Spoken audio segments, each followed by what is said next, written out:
Assalamualaikum warahmatullahi taala wabarakatuh. Waalaikumsalam warahmatullahi taala wabarakatuh. Alhamdulillah, oleh Allah kita pada kesempatan kali ini diberi nikmat untuk bertatap muka mengikuti pelajaran pada hari ini. Namun sebelum pelajaran ini kita mulai, sebaiknya kita mengawali kegiatan ini dengan pembacaan doa. Silakan anak-anak sekalian, doa dimulai. A'udzu billahi minasy syaithanir rajim. Bismillahirrahmanirrahim. Alhamdulillahi rabbil alamin. Ar-Rahmanir Rahim. Maliki yaumiddin. Iyyaka na'budu wa iyyaka nasta'in. Ihdinas siratal mustaqim. Siratal ladzina an'amta 'alaihim ghairil maghdubi 'alaihim waladdallin. Rabbighfirli wa liwalidayya. Amin. Oke, selanjutnya Bapak absen dulu. Nama-nama kalian. Apa hari semua sekarang? Jadi Bapak absen dulu ya. Pertama, Alfa Hasana. Arif. Atiko. Asi Jatuh Siva. Erika. Ada Pak. Pak Izzatu Aulia. Ada Pak. Fatimah Zahra. Tika Rahmatika. Lili Zahra. Mufaroha. Nadia Safira. Nur Hafifah. Nur Livi. Primelisa. Rosana Angelia. Seri Okta. Siti Fadila. Nahwalul Askia. Alhamdulillah, pelajaran kali ini hadir peserta didik lengkap. Oke, selanjutnya kita akan menyanyikan lagu Indonesia Raya. Silakan adik-adik anak kalian berdiri dan menyanyikan lagu Indonesia Raya.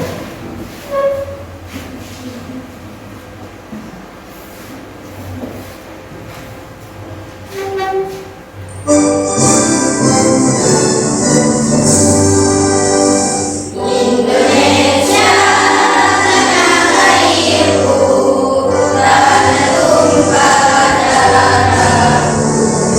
Di sanalah aku berdiri dan bantu ibu.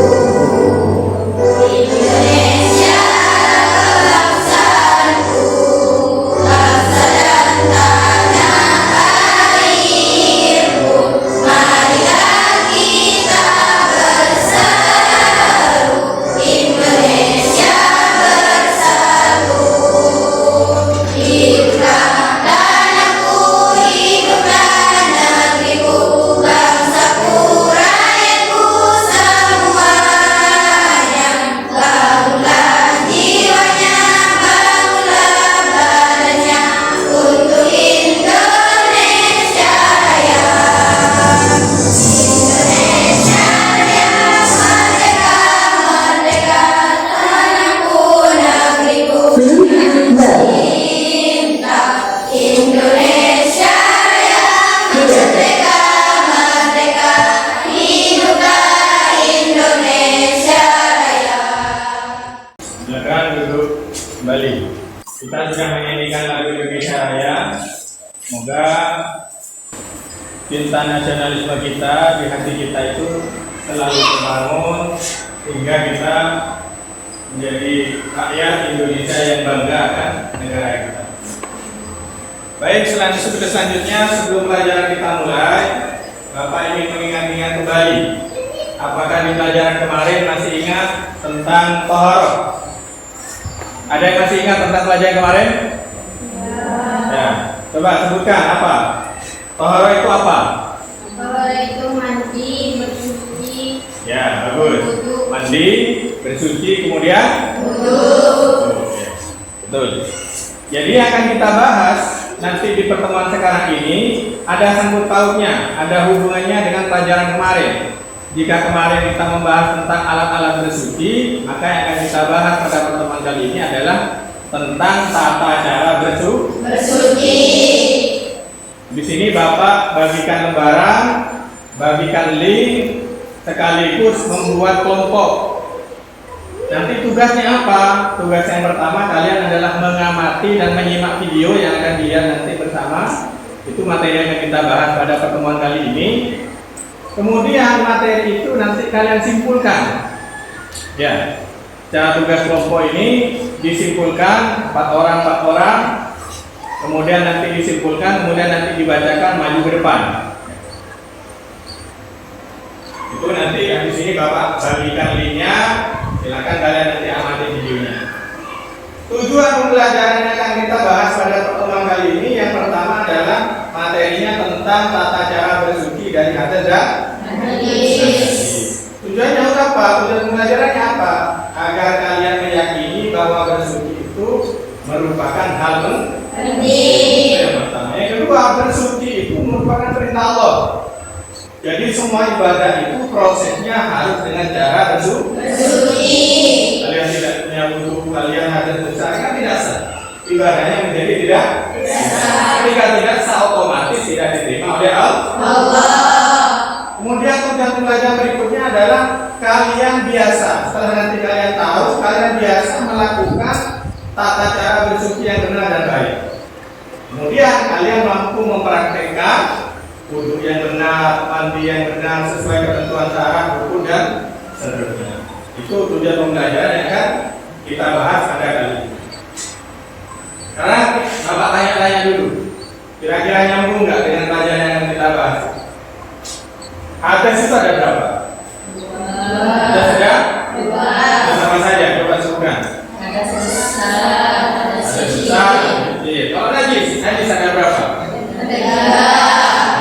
Ada habis, ada siapa? Ringan, kemudian najis. Bagus.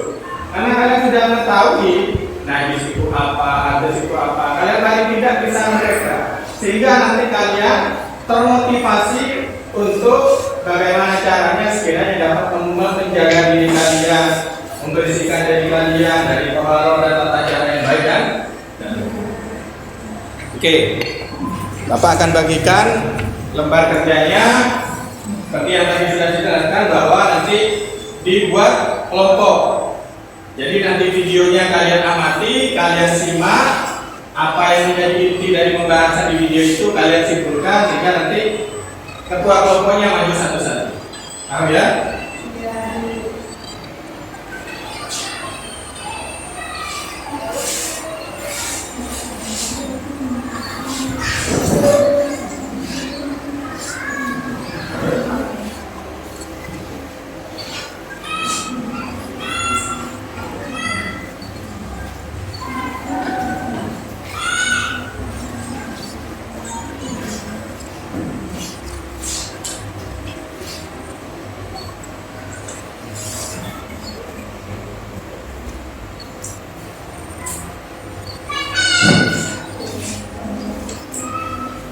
Baik, silakan kita amati dan simak video yang akan Bapak putar ini.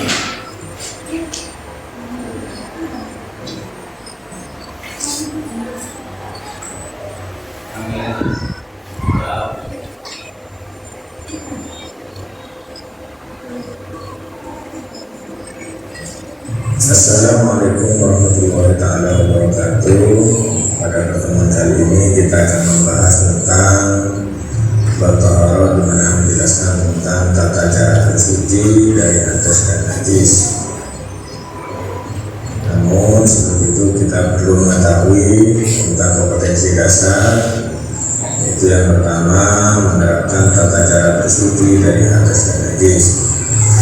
Indikator yang ingin kita capai adalah 1. Siswa mampu menyebutkan dalil dan hukum bersuci dari hadas dan najis. Kemudian kemudian menyebutkan macam-macam hadas dan najis, serta indikator yang ketiga menunjukkan tata cara bersuci dari hadas dan najis. Tujuan pembelajaran adalah siswa mampu menyimpulkan dalil-dalil dan dasar hukum bersuci dari hadas dan najis.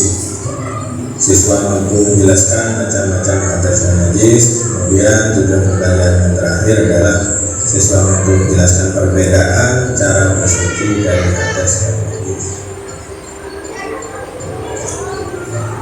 Dalam bertoharoh ini ada dua yang kita bahas. Yang pertama adalah najis, kemudian yang berikutnya adalah hadas. Najis di sini terbagi menjadi tiga, di mana yang pertama adalah najis mukhaffafah, yang kedua adalah najis mutawassithah, yang ketiga adalah najis mughalladhah. Sedangkan hadas terbagi menjadi dua, yaitu hadas kecil, kemudian hadas besar. Hadas kecil cara bersucinya dengan berwudu, hadas besar cara bersucinya dengan mandi, atau jika tidak ada air maka boleh bertayamum. Sedangkan najis cara mensucikannya adalah, kalau najis ringan cara mensucikannya dengan percikan air, najis sedang dengan mencuci atau membersihkan, najis berat dengan mencuci 7 air yang salah satunya dicampur dengan tanah. Dalil toharoh sebagaimana disebutkan dalam Al-Quran surat Al-Baqarah ayat 222, Bismillahirrahmanirrahim, Innallaha yuhibbut tawwabina wa yuhibbul mutatahhirin. Atau dari dalam hadisnya di mana diriwayatkan oleh Imam Muslim, la yaqbalu salatan bi ghairi tahhurin. Allah tidak menerima salah seseorang yang tidak dalam keadaan suci.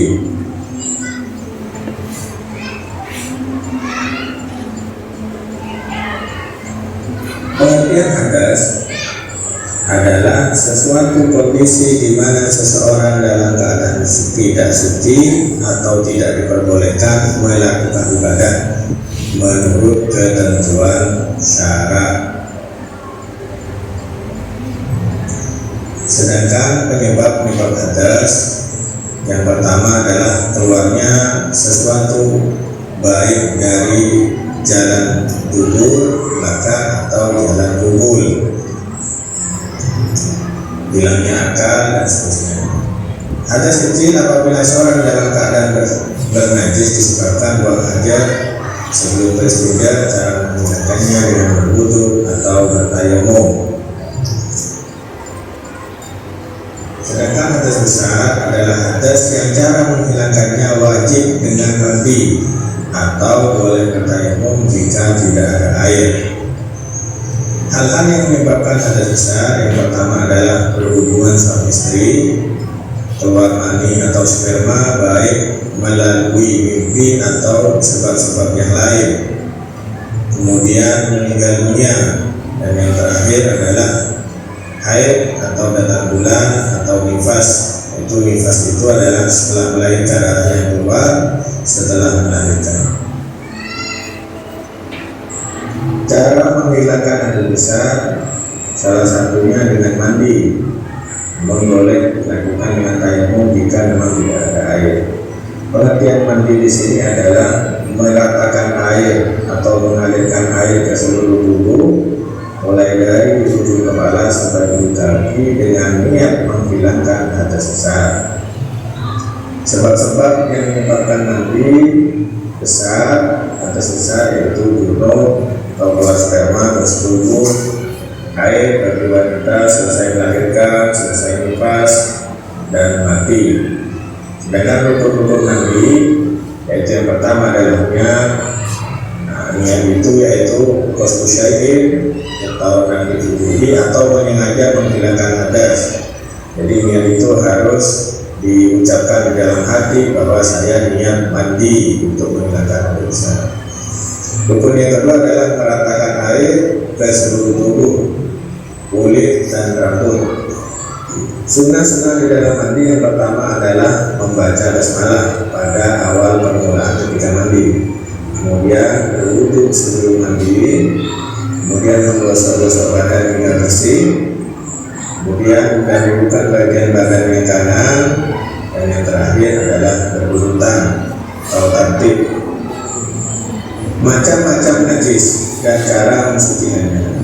Seperti yang dijelaskan tadi bahwa najis terbagi menjadi 3. Yang pertama adalah najis ringan atau mukhafafah, di mana najis ini merupakan najis yang tergolong ringan. Contohnya seperti air kencing bagi laki-laki yang belum berumur 2 tahun dan belum makan apapun selain air susu ibunya. Cara mensucikannya cukup mudah, yaitu dengan memandikan air pada benda yang terkena najis. Sedangkan najis kedua adalah najis mutawassithah. Mutawassithah di sini ada 2 sebenarnya. Ada mutawassithah hukmiyah, ada mutawassithah ainiyah. Dan yang kita bahas di sini adalah tentang mutawassithah ainiyah yang terlihat oleh mata, seperti darah, nanah, muntah, lantai, dan minuman lainnya. Najis yang terakhir adalah najis mughalladzah, yaitu najis yang tergolong berat, najis dari jilatan anjing atau babi, baik dari air kencingnya, kotorannya, daging, tulang, dan lain sebagainya yang berhubungan dari najis babi dan anjing tersebut. Cara mensucikannya adalah membasuh sebanyak 7 kali dengan air, kemudian yang salah satunya dicampur dengan 7 macam air yang sah ketika digunakan untuk bersuci. Yang pertama adalah air laut, kemudian air sungai, kemudian air sumur, air hujan, air salju, kemudian mata air atau sumber, kemudian yang terakhir adalah air embun. Bersuci yang berikutnya selain air adalah benda. Benda di sini yang pertama adalah debu yang dapat digunakan untuk bertayammum sebagai pengganti bagi ketika tidak menggunakan air. Kemudian benda yang dapat mengandung kotoran yang dapat digunakan untuk berstinja seperti tisu dan semacamnya. Nah, pada pembahasan kali ini kita akan membahas tentang perbedaan hadas dan najis. Sekarang kita akan bahas dulu tentang najis. Najis itu gampangnya berupa benda, baik itu terlihat ataupun tidak terlihat. Sedangkan najis pembagiannya adalah seperti yang pertama tadi kita bahas. Najis terbagi menjadi 3, yaitu mukhafafah, mutawassithah, dan mughalladzah. Cara mensucikannya yaitu dibersihkan sesuai dengan tingkatan najisnya. Mukhafafah bagaimana, mutawassithah bagaimana, mughalladzah bagaimana, tadi sudah kita jelaskan. Kemudian hadas adalah merupakan tindakan atau perbuatan atau keadaan seseorang. Nah, sedangkan hadas dibagi menjadi 2. Yang pertama adalah hadas kecil, yang kemudian yang berikutnya adalah hadas besar. Cara bersuci dari hadas yaitu jika hadas kecil maka dengan berwudu, jika hadas besar maka wajib dengan mandi. Nah, kemudian jika tidak ada keduanya, tidak ada air untuk digunakan berwudu atau mandi, maka boleh dengan tayammum. Itulah yang dapat kita bahas pada pertemuan kali ini, di mana menjelaskan tentang taharah, tata caranya baik dari najis ataupun hadas. Semoga bermanfaat. Tetap jaga kesehatan dan semangat. Wassalamualaikum.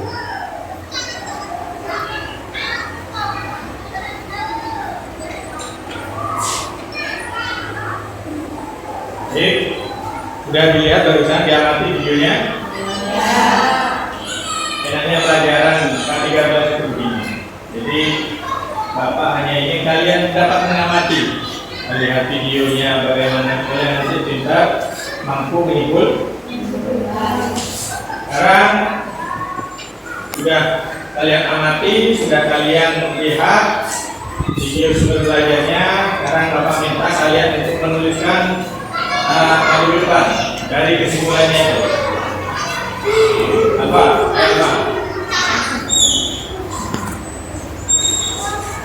Nanti setelah ditulis, misalnya kalian ada hal-hal yang kurang paham, mungkin Bapak jelaskan.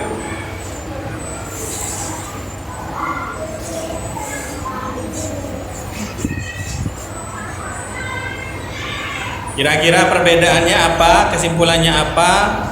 Pemahaman kalian tentang pengamatan video tadi yang ditulis oleh teman kalian ini.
Bagus, kita kasih aplaus dulu.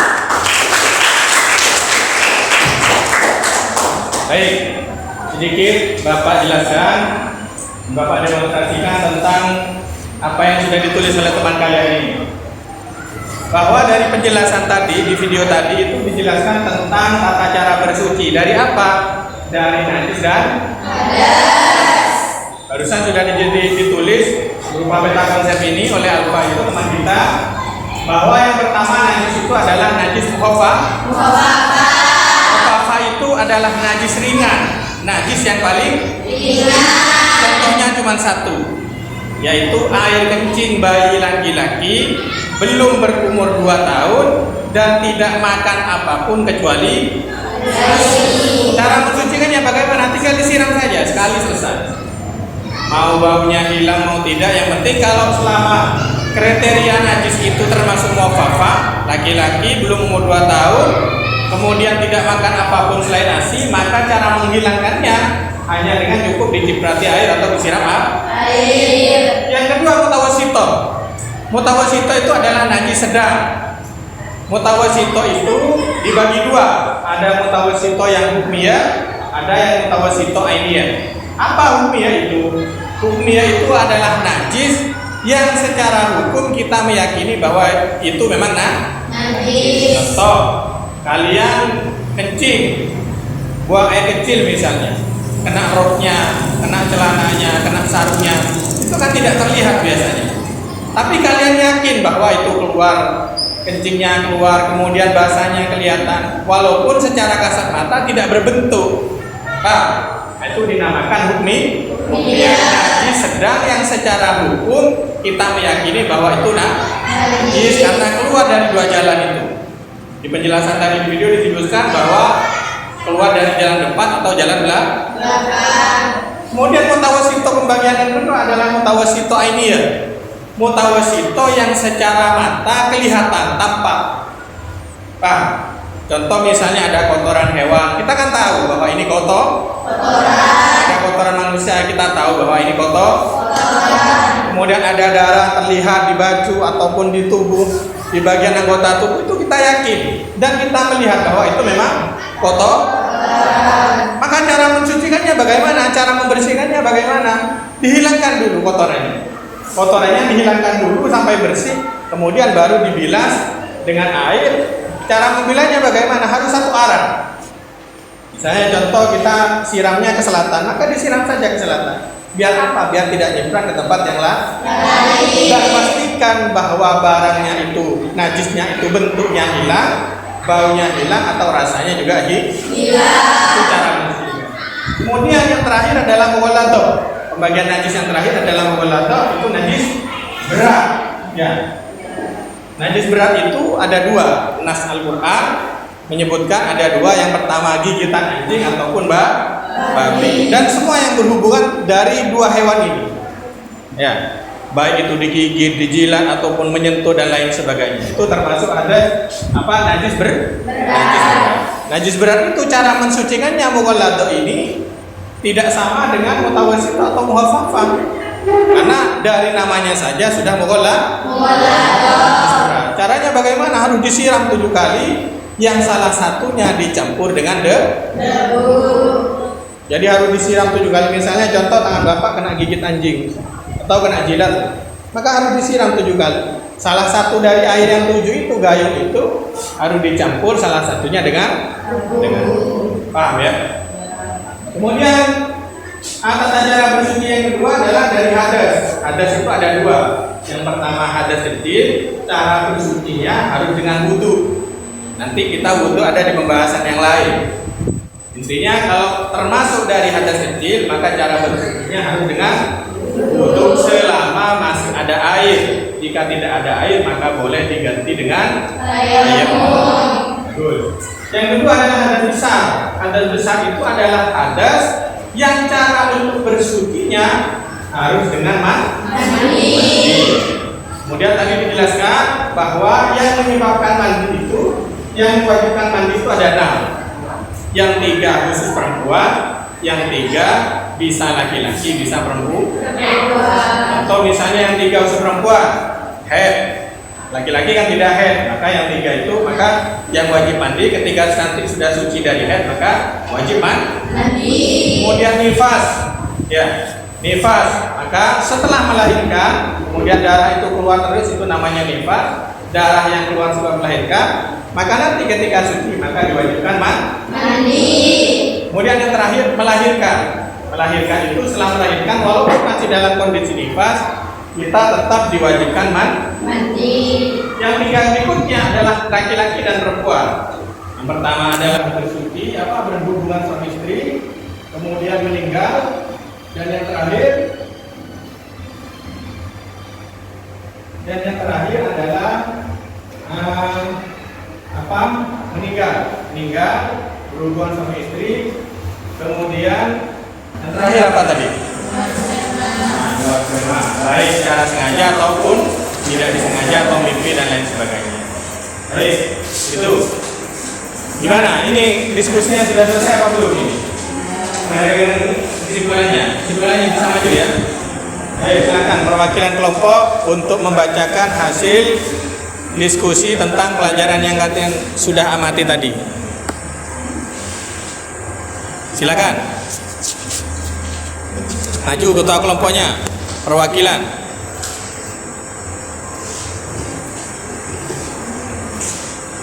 Dari kelompok berapa? Kelompok 1 ya, silakan.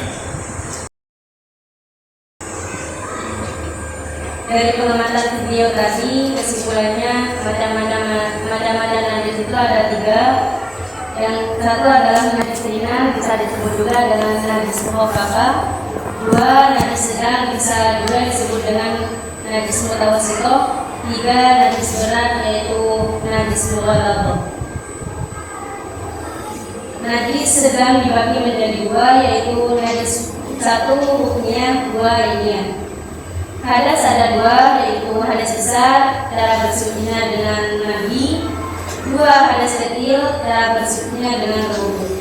Ya. Mungkin hanya itu yang saya amati tadi, yang lebihnya mohon. Oke, tepuk tangan dulu. Selanjutnya, kelompok selanjutnya, silakan. Maju untuk mempresentasikan kelompok selanjutnya, kelompok 2.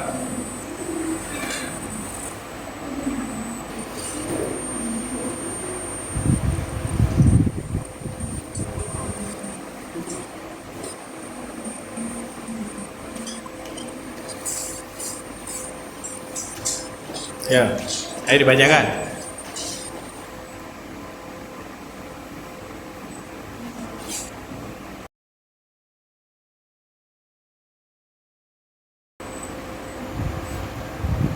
Najis dan hadas tadi. Ya. Najis sedang dibagi menjadi 2, 1 najis sucinya, 2 najis angin. Hadas dibagi menjadi 2, 1 hadas besar, 2 hadas kecil. Hadas besar cara mensucikannya yaitu dengan mandi, dan hadas kecil cara mensucikannya dengan berwudu. Ya, oke. Tepuk tangan dulu. Selanjutnya kelompok 3. Hai Sarah. Perwakilan kelompok 3.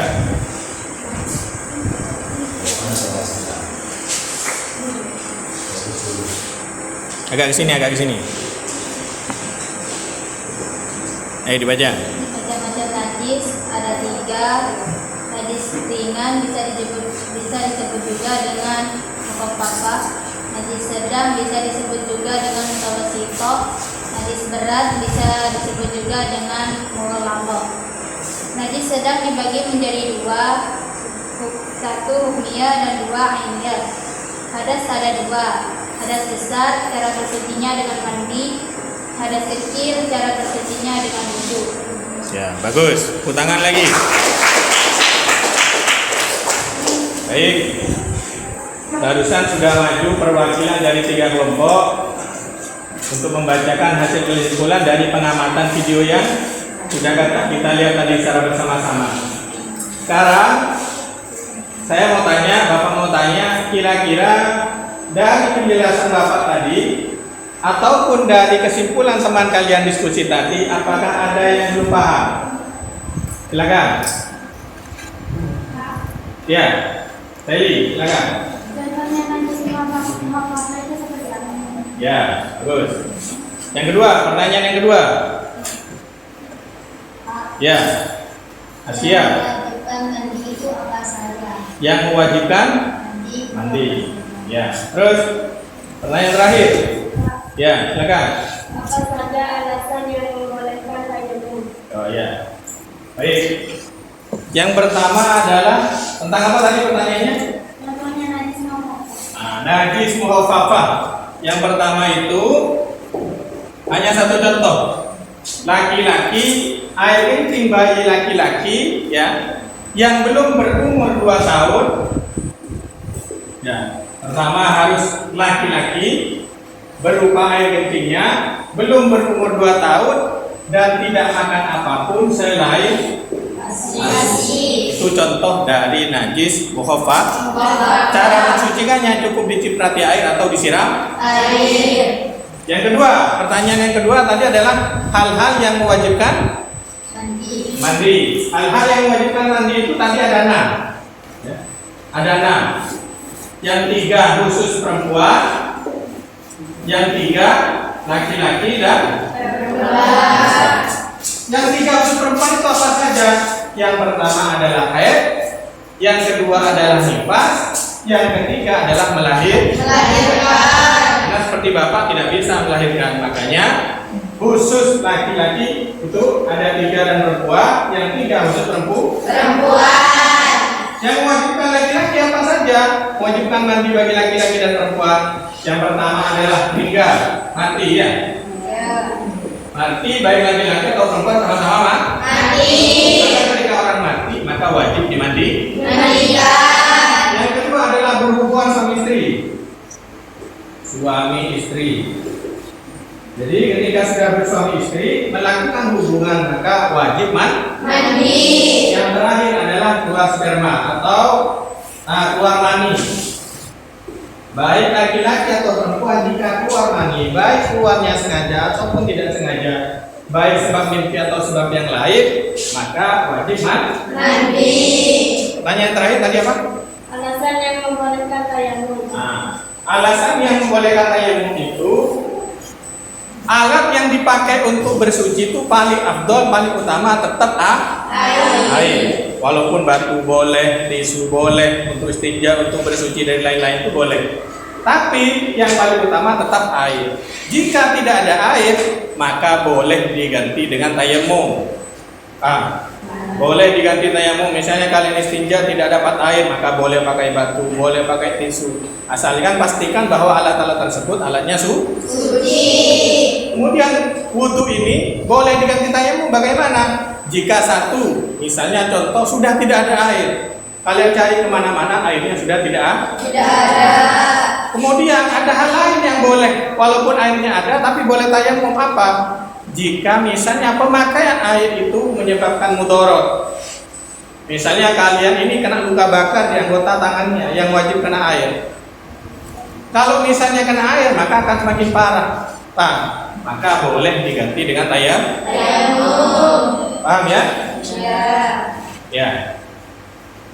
Baik, itu saja. Untuk selanjutnya Jadi Bapak simpulkan lagi, ini sudah masuk di penutup. Jadi Bapak simpulkan lagi bahwa tata cara bersuci itu ada dua, ada yang dari hadas, ada yang dari najis. Najis itu ada tiga, ada najis mukhafaf atau ringan, najis mutawassithah sedang, najis mutawassithah dibagi dua, ada hukmiyah, ada ilmiyah. Kemudian yang terakhir adalah mughalladzah, termasuk najis berat. Dan tata cara bersucinya tadi sudah Bapak praktekkan, sudah Bapak contoh. Yang kedua adalah hadas. Hadas itu ada dua, ada hadas kecil, ada hadas besar. Hadas kecil kalau mau suci maka caranya harus dengan wudu. Sedangkan hadas besar kalau mau suci harus dengan mandi. Baik.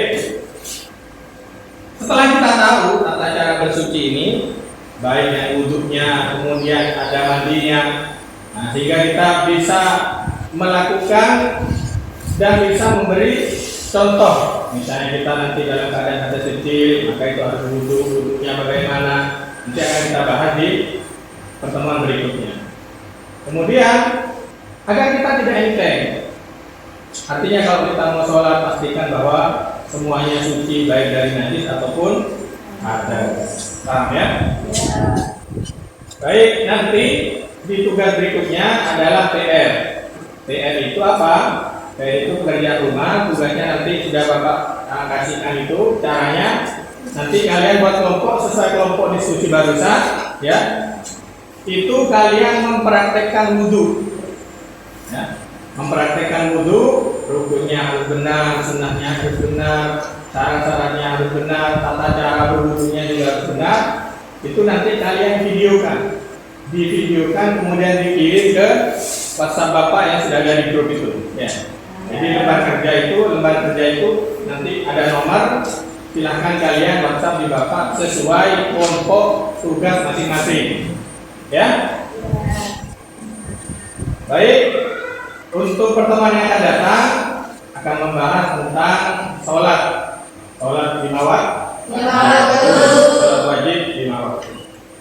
Sebelum pertemuan ini kita tutup, kita membaca secara bersama-sama, membaca Pancasila dulu, kemudian nanti membaca doa, ya.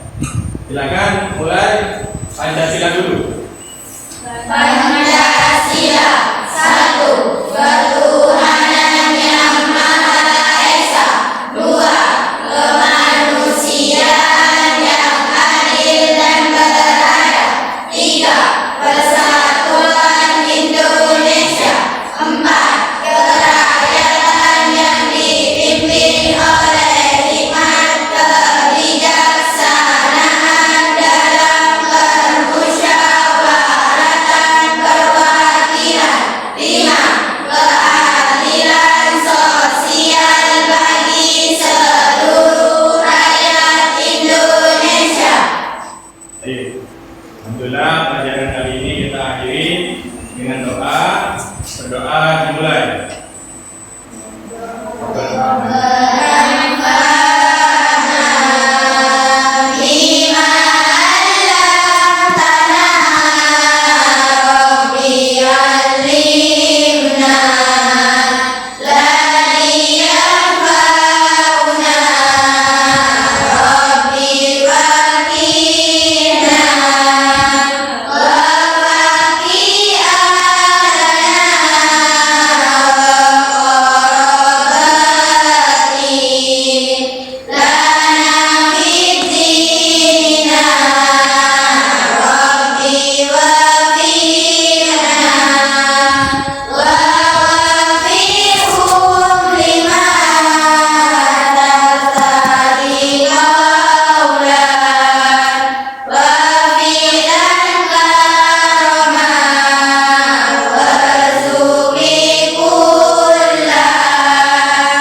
wabarakatuh. Waalaikumsalam